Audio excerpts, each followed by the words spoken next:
12th के बाद एक ऐसी एज आ जाती है जिसमें हर इंसान को अपने लिए कोई ना कोई करियर ऑप्शन चूज करना ही पड़ता है। लेकिन हमारे इंडिया में 70% स्टूडेंट तो ऐसे हैं जिनको ये नहीं पता कि उनको 12th के बाद करना क्या है। 93% स्टूडेंट तो आज भी उन 4-5 ट्रेडिशनल जॉब्स को ही अपना करियर मानते हैं जो 20 साल पहले वैलिड थी।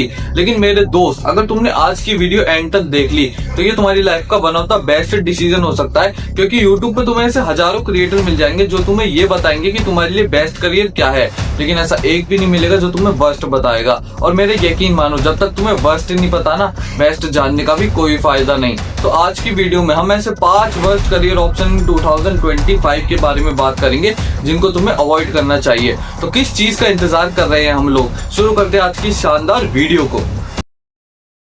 वीडियो में आगे बढ़ने से पहले आप लोगों से कुछ रिक्वेस्ट करना चाहूंगा। अगर आपको ये वीडियो जरा सी भी पसंद आती है तो इस वीडियो को लाइक करके, इस पे कमेंट करके अपनी एंगेजमेंट शो करा करिए, क्योंकि यही एक तरीका है जिससे हम जान सकते हैं कि कितने लोगों की लाइफ इंपैक्ट हुई। वरना पॉइंट ही क्या ऐसी वीडियोस बनाने का, साथ ही एक मोटिवेशन का काम करती है हमारे लिए। इस चैनल को सब्सक्राइब जरूर करिएगा, क्योंकि यहाँ से आने वाली नोटिफिकेशन आपको लाइफ में अपस्किल करने में मदद करेगी, बजाय उस इंस्टाग्राम रील की नोटिफिकेशन से जिससे आपका सिर्फ टाइम वेस्ट होता है। तो चलिए कंटिन्यू करते हैं। तो हमारी लिस्ट का नंबर 1 वर्स्ट करियर है BPO call centre job. Call centre job को तो हर इंसान जानता है क्या होती है, लेकिन काफी लोग जो है वो बीपीओ के बारे में कंफ्यूज रहते हैं। तो आइए पहले इसको समझते हैं। बीपीओ की फुल फॉर्म होती है बिजनेस प्रोसेस आउटसोर्सिंग। इसका मतलब कुछ ऐसी B2B ऑर्गेनाइजेशन जो दूसरे बिजनेसेस का काम करती है, जैसे data entry, chat support, tally करना।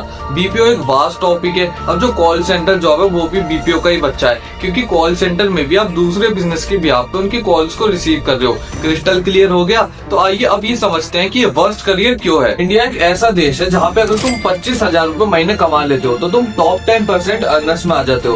बीपीओ सेक्टर ने हमारे देश के अंदर 40 लाख से ज्यादा लोगों को नौकरी दे रखी है, जहाँ पर एक फ्रेशर की सैलरी 15 से 20,000 रुपए होती है। इवन कॉल सेंटर वाली जॉब में तो तुम्हें ज्यादा स्किल की रिक्वायरमेंट भी नहीं होती, सिर्फ बेसिक इंग्लिश आनी चाहिए और कम्युनिकेशन स्ट्रॉन्ग होना चाहिए। साथ ही इंसेंटिव भी बहुत मिलते हैं और इसमें प्रमोशन भी फास्ट होता है। लेकिन अगर इतनी ज्यादा पॉजिटिविटी है इस करियर में तो मैं इसको क्यों वर्स्ट कह रहा हूँ, और इसके पीछे सबसे बड़ा रीजन है कि अब इसमें कोई ग्रोथ नहीं रह गई, कोई फ्यूचर नहीं रह गया। लेकिन अभी तो मैं ये बोल रहा था कि इसमें प्रमोशन जल्दी मिल जाता है, और यहीं पे बहुत लोग कंफ्यूज होते हैं। हाँ, इसमें प्रमोशन जल्दी मिलते हैं, लेकिन इस वजह से क्योंकि इसका एट्रीब्यूशन रेट काफी हाई है, 35%, जो कि पहले 50% था। इसका मतलब इसमें लोग ज्यादा देर टिकते नहीं है। इसी कारण से न्यू वैकेंसी भी ज्यादा निकलती है, और जो प्रीवियस एम्प्लॉइज थे उनको प्रमोशन भी फास्ट मिलता है। एक इकोनॉमिक सर्वे के अकॉर्डिंग प्रीवियस ईयर में 7 लाख से ज्यादा न्यू जॉब्स आई है सर्विस सेक्टर में। और मैं कर रहा हूँ यहाँ पे करियर ग्रोथ की बात। सोचो, तुम्हें हर दिन वही सेम लाइन रिपीट करनी पड़ती है, hello sir, how may I help you. एक साल बाद तुम ये सोचोगे कि मैं एक एक्सपीरियंस एम्प्लॉय हूँ, लेकिन रियलिटी तो ये है कि ना तो तुमने कोई हाई इनकम स्किल बिल्ड करी है, ना अपना रेज्यूमे स्ट्रॉन्ग बनाया। प्लस जो मेंटल प्रेशर इस जॉब में तुम्हें मिला है वो भयंकर है।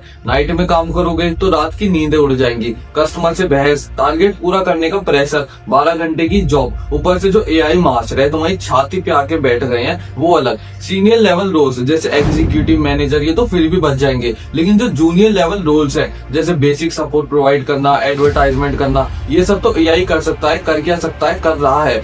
US UK की कंपनी अर्ली 2000 में इंडिया इसलिए आई थी क्योंकि यहाँ से आउटसोर्सिंग करना उनको सस्ता पड़ता था, चीप लेबर जो है। लेकिन आज के टाइम में AI से सस्ता कुछ भी नहीं है। एक सब्सक्रिप्शन लेना है और वो 24/7 तुम्हारे लिए काम करेगा।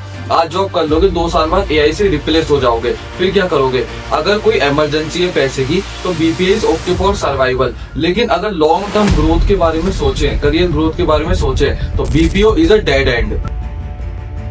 MBA from Tier 2 colleges. आज भी हमारे देश के अंदर 50% MBA ग्रेजुएट्स ऐसे हैं जो अनएम्प्लॉयड है। इस डिग्री को हमारे देश के अंदर एक वन टाइम इन्वेस्टमेंट की तरह देखा जाता है, जहां पर आप साल के 35 लाख रुपए कमा पाते हो। बट हियर्स द ट्रूथ, 99% लोग तो इस फेक इमेजिनेशन के अंदर ही जीते हैं। जो आप 35 लाख रुपए साल का पैकेज देख रहे हो ना, वो इंडिया के टॉप मैनेजमेंट इंस्टीट्यूशन जैसे IIM, FMS, XLR का है। और वहां तक जाने के लिए आपको देना पड़ता है एक एग्जाम कैट, जिसमें तुम्हें लाने पड़ते हैं 99%। And for your kind information बता दूं, कैट हमारे इंडिया का 4th टफेस्ट एग्जाम है। इसके बावजूद तुम्हें 16 से 26 लाख रुपए देने पड़ेंगे इस 2 साल की डिग्री के लिए।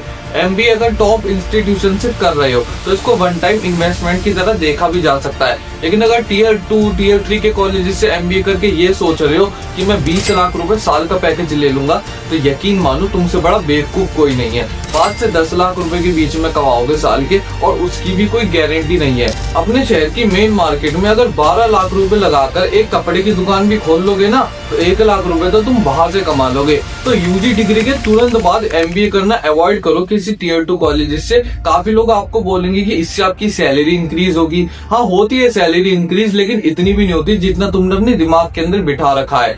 इससे अच्छा ऑप्शन तो ये रहेगा कि अपनी बैचलर डिग्री के तुरंत बाद किसी फील्ड में जॉब करिए। ज्वाइनिंग लो सैलरी पे करोगे, लेकिन अगर परफॉर्मेंस अच्छी दोगे तो 2-3 साल में तुम्हारी अच्छी खासी सैलरी होगी। उसके बाद अगर आपको लगता है कि एमबीए से आपको अच्छी अपॉर्चुनिटीज मिलेंगी तो डेफिनेटली उसको कर लो। लेकिन यूजी डिग्री के तुरंत बाद एमबीए करना किसी टीयर 2 कॉलेज से वर्स्ट ऑप्शन ही है।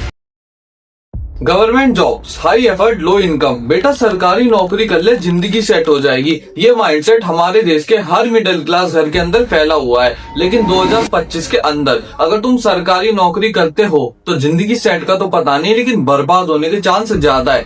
ये चीज मैं नहीं कहता, डेटा कहता है। अब कोई समझदार ये वीडियो छोड़ के जा रहा होगा ये कहकर कि तेरे को क्या पता क्या पावर होती है एक आईएएस ऑफिसर की, आईपीएस ऑफिसर की।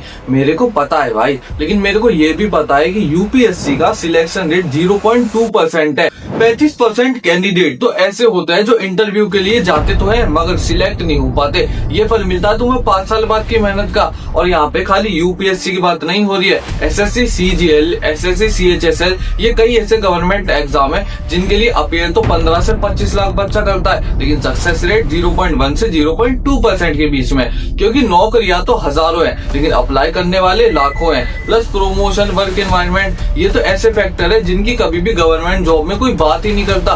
वर्क एनवायरनमेंट को तो तुम छोड़ ही दो, लेकिन प्रमोशन भी 20 साल में खींचातानी करके 2-3 मिल पाते हैं। वहीं अगर आप किसी प्राइवेट सेक्टर में जॉब करते, वहां पे एक फील्ड में डट के काम करते, तो 20 साल बाद ऐसा भी हो सकता था कि तुम उस कंपनी के सीईओ बन के बैठे हो और तुम्हारी मिनिमम सैलरी 10 लाख से ज्यादा है। अब इतने सारे फ्लॉज होने के बावजूद एक ऐसा पॉइंट है जिसमें सरकारी नौकरी को दुनिया की कोई जॉब टक्कर नहीं दे सकती, और वो है इसकी सिक्योरिटी। मगर एक चीज बताओ मुझे, अगर कल को आपको अपनी जॉब पसंद नहीं आ रही है तो आप मोदी जी से ये थोड़े ना बोलोगे कि मैं ट्रम्प के यहाँ नौकरी करने जा रहा हूँ। मोदी जी सीधा बोलेंगे जाके अपने घर बैठ जा। अब काफी लोग तो ये सोच रहे होंगे कि इसमें वर्क एनवायरनमेंट भी खराब है, प्रमोशन भी नहीं मिलते हैं, सैलरी भी कम है, लेकिन ऊपर की कमाई तो ज्यादा है लाला। इसका मतलब तो आप अभी भी अर्ली 2000 में जी रहे हो। आज का 2025 का जमाना है, डिजिटलाइजेशन का जमाना है। सारी ट्रांजैक्शन ट्रेसेबल होती जा रही हैं। विजिलेंस डिपार्टमेंट 24/7 एक्टिव रहता है। RTI, biometric attendance, AI surveillance, audit trials, employ का हर स्टेप पर रिकॉर्ड बनता है। एक वायरल वीडियो, एक कंप्लेंट और पूरा करियर खत्म। आज का पढ़ा लिखा इंसान अपने राइट्स पता करके चलता है। प्लस एक और चीज बताओ मुझे, करप्शन करना शर्म की बात नहीं है क्या? ये मॉरली ठीक है। हाँ माना मैंने, एक इंसान मिलके पूरे सिस्टम को नहीं बदल सकता, मगर 82 करोड़ यूथ तो बदल सकता है ना। वैसे हम टॉपिक से थोड़ा भटक रहे हैं। ओवरऑल मैंने आपको बता दिया क्लर्क के लेवल जॉब और हाईली कम्पिटिटिव सिविल जॉब्स क्यों वर्स्ट करियर है। अब चलते हैं अपने नेक्स्ट वर्स्ट करियर की तरफ। Number 4, stock trading. सेबी ने रिवील करा है कि हमारे देश के अंदर 1 करोड़ ट्रेडर्स ऐसे हैं जिन्होंने 1,80,000 का लॉस करा है 2022 से 2024 के बीच में। इनमें कुछ तो ट्रेडर्स ऐसे भी थे जिन्होंने 28 लाख का भी लॉस कर दिया है। केवल 7% ट्रेडर्स ऐसे थे जिन्होंने इन 3 सालों में प्रॉफिट बनाया है। सोशल मीडिया पे जो आपके फेवरेट गुरुज है ना, जो आपको ये बताते हैं कि बड़ा आसान है 1% ऑप्शन ट्रेडिंग में बनाना, वो सबके सब झूठ बोल रहे हैं। क्योंकि सेबी की रिपोर्ट कुछ और ही रिवील करती है, जहां उन्होंने बताया कि ऑप्शन ट्रेडिंग के अंदर केवल 1% ट्रेडर्स ऐसे हैं जिन्होंने 1 लाख से ज्यादा का प्रॉफिट बनाया है। स्टॉक ट्रेडिंग 2025 के अंदर एक बहुत बड़ा ट्रेंड बन गई है, और इसका पूरा श्रेय जाता है इन सोशल मीडिया पे बैठे हुए फेक गुरुज को, जो आपको रेंटेड लैम्बोर्गिनी जी वैगन में बैठ के ट्रेडिंग के ऊपर एक लंबा लेक्चर देते हैं। लेकिन सच्चाई तो ये है कि इन लोगों की कमाई ट्रेडिंग करने से नहीं, बल्कि आपको कोर्सेज सेल करने से होती है। हमारे देश के अंदर ऐसे कितने ही स्कैम होते हैं जहाँ लोगों से झूठे रिटर्न को प्रॉमिस करके पैसा ले लिया जाता है, उसके बाद पता लगता है कि ये तो स्कैम निकला। जैसे बेंगलोर के रहने वाले कुछ रेजिडेंट ने अपने 2 करोड़ 15 लाख रुपए गवा दिए फेक व्हाट्सएप ग्रुप से ट्रेडिंग कर करके। पुलिस ने बताया कि विक्टिम को मैनिपुलेट किया गया था सोशल मीडिया इंटरेक्शन और प्रोफेशनल वेबसाइट्स दिखाकर। तो रिस्क तो इसमें बहुत हाई है और एडिक्शन तो ट्रेडिंग में इतनी ज्यादा हाई है कि डेरिवेटिव ट्रेडिंग में 75% ट्रेडर्स ऐसे हैं जो 2 साल तक कंटिन्यूअसली लॉस मेकिंग कर रहे हैं, उसके बावजूद रुक नहीं रहे हैं। चलो इन सारी बातों को एक बार साइड रखो और अपनी सिचुएशन को एनालाइज करो। तुम ठहरे 18-19 साल के लड़के जाके ट्रेडिंग का कोर्स परचेज करोगे, दिमाग में ये सेट कर रखा है कि 3-4 साल में करोड़पति बनना है। उस कोर्स के अंदर वो लोग भी तुमसे यही कह रहे हैं कि बेटा तुम 3 साल में करोड़पति बन जाओगे, लेकिन रियलिटी तो ये है जो 6 साल का एक्सपीरियंस लेके प्रॉपर नॉलेज के साथ ट्रेड कर रहे हैं ना, वो भी महीने का 1 से 3% के बीच में रिटर्न बनाते हैं। अब ना तो तुम्हारे पास फालतू पैसा है लॉस करने के लिए, ना ही है टाइम, तो ट्रेडिंग को फुल टाइम करियर की तरह देखना बंद कर दो। पहले अपने लिए कुछ ऐसी सोर्स ऑफ इनकम को बिल्ड करिए जहां से आप रेगुलर कैश फ्लो जनरेट करने लग जाएं। साइड बाय साइड ट्रेडिंग को करते रहिए और जब आपको लगता है कि अब मैं इससे अच्छा खासा रिटर्न बना रहा हूँ, जब आप फुल टाइम करियर स्विच कर सकते हैं ट्रेडिंग के अंदर, लेकिन जब तक अवॉइड करो। अब हम चलते हैं अपने 5वें लास्ट वर्स्ट करियर की तरफ और यकीन मानो ये तुम्हारे होश उड़ा के रख देगा।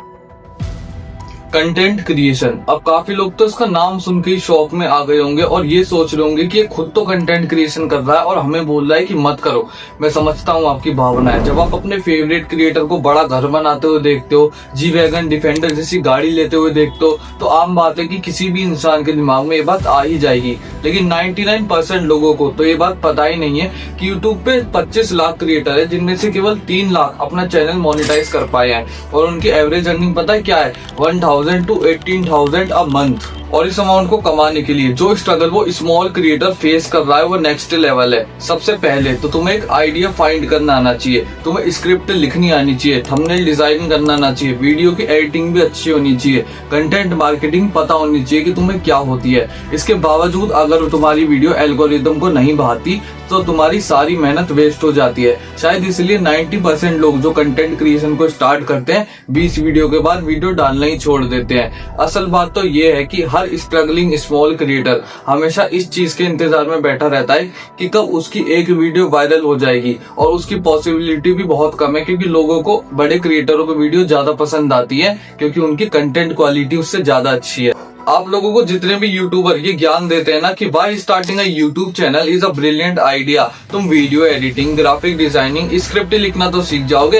अरे सीखनी क्यों है? मगर कभी अपने आप से ये सवाल करा है पूरी जिंदगी भर क्या फ्रीलांसिंग ही करनी है? मतलब कोई इंसान जॉब मत करो, कोई बिजनेस मत करो, सबके सब आके कंटेंट क्रिएटर बन जाओ। मैं ये नहीं कह रहा कि इसके अंदर पैसा नहीं है, लेकिन सिर्फ उन टॉप 1% के लिए है और वहां तक पहुंचने के लिए सिर्फ मेहनत नहीं लगती बल्कि एक जोश, एक जुनून लगता है, साथ में बहुत सारा लक भी लगता है। ये तो हो गई खैर इमोशनल बात है, लेकिन अगर प्रैक्टिकली देखा जाए तो 2025 में या 2026 में भी अगर तुम्हें कंटेंट क्रिएटर बनने की सोच रहे हो तो अपने दिमाग के अंदर इसको फुल टाइम करियर की तरह मत देखो, और भी अपॉर्चुनिटीज को एक्सप्लोर करते रहो, यही सही रहेगा। तो गाइज ये वो 5 वर्स्ट करियर थे 2025 में जो आपको अवॉइड करने चाहिए, और अगर ट्राई कर भी रहे हो तो इन पे टोटली डिपेंडेंट मत रहो। इस वीडियो का मकसद किसी के भी पैशन या गोल को हट करना बिल्कुल भी नहीं था, बल्कि एक प्रैक्टिकल अप्रोच लेके आपको रियल इन्फॉर्मेशन प्रोवाइड करने का था। अगर आप चाहते हो कि इस वीडियो का एक पार्ट 2 भी बने जिसमें हम बेस्ट करियर्स इन 2025 के बारे में बात करें, तो कमेंट्स के अंदर पार्ट 2 लिख दीजिएगा। अगर वीडियो पसंद आई है तो अपनी दिल की सुनकर इस चैनल को सब्सक्राइब करो, वीडियो को लाइक करो। मैं मिलता हूँ आपसे अगली वीडियो में। जय हिंद, जय भारत।